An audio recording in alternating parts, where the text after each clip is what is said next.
मौर्य युग का प्रशासनिक तंत्र।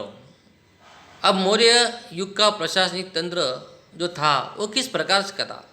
चंद्रगुप्त मौर्य ने विशाल साम्राज्य का निर्माण किया था। उसका विस्तार सम्राट अशोक ने किया। चंद्रगुप्त के मुख्यमंत्री और प्रखर राजनीतिज्ञ विष्णुगुप्त चाणक्य द्वारा विशाल मौर्य साम्राज्य को अलग अलग विभागों में बांटकर उसके सुव्यवस्थित प्रशासन का आयोजन किया। इस समय प्रशासनिक व्यवस्था के तीन विभाग थे, अंग थे। मौर्य युग की प्रशासनिक व्यवस्था देखिए, केंद्रीय, प्रांतीय और प्रादेशिक। अब केंद्रीय प्रशासनिक व्यवस्था में सम्राट राजा शासन व्यवस्था में केंद्र स्थान पर थे।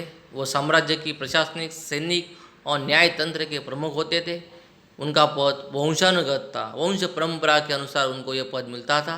पाटलिपुत्र और उसके आसपास के प्रदेश सम्राट के सीधे नियंत्रण में थे।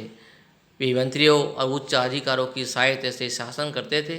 चाणक्य, कौटिल्य ने कुल 18 विभाग बताए, जिसमें मुख्य विभागों और उसके बड़े अधिकारियों को यह निम्नानुसार दिया गया है। कृषि विभाग, उसका अधिकारी का नाम शीताध्यक्ष।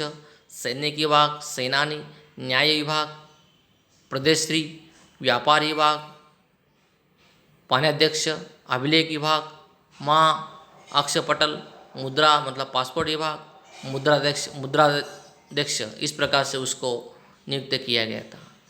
प्रांतीय प्रशासनिक व्यवस्था में विशाल मौर्य साम्राज्य की प्रशासनिक व्यवस्था को सरल बनाने के लिए 5 भागों में बांटा गया था। प्रांत मंडल विभाग के प्रमुख के रूप में राज्यपाल थे। इस पद पर प्राय राजकुमारों को नियुक्त किया गया था। राज्यपाल का मुख्य कार्य प्रांत में शांति व्यवस्था बनाए रखना, कर इकट्ठा करना, राजा के आदेश का पालन करवाना तथा प्रांत में घटित किसी प्रकार की घटना को सम्राट को बताना था। अब प्रादेशिक जो व्यवस्था थी, प्रादेशिक प्रशासनिक तंत्र में प्रशासनिक सरलता के लिए किसी भी प्रांत को आहार को प्रदेश, संग्रह, तहसील में बांटा गया था। आहार का अधिकारी राजुक मतलब आहारपति स्थानीय और प्रदेश का अधिकारी प्रादेशिक गोप कहा जाता था। प्रशासनिक तंत्र को छोटी से छोटी इकाई जो थी उनकी वो ग्राम थी, मतलब गांव था, ग्राम। उसका बड़ा अधिकारी जो था उसको ग्रामणी कहा जाता था। गांव में चुने गए लोगों की समिति की सहायता से ग्रामणी ग्राम में शासन करते थे।